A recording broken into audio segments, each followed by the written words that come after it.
Inaenda kwa baba wetu Raila Amolo Odinga.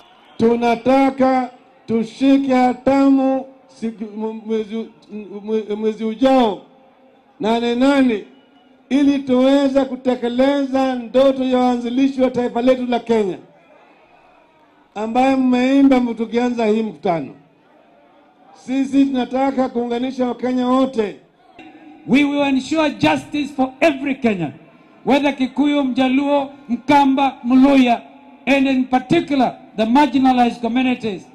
Nataka mfahamu katika Kenya hii idadi ya vijana ambao hawana kazi ni milioni 12.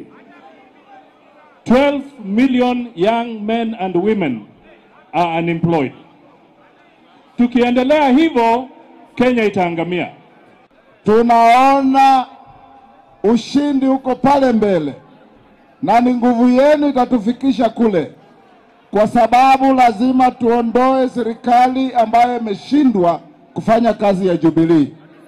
Ukitaka kuona shida ya Kenya sasa, na ukiangalia Uhuru na Ruto wakiongea, wanasema wanataka kuendelea na kazi yao.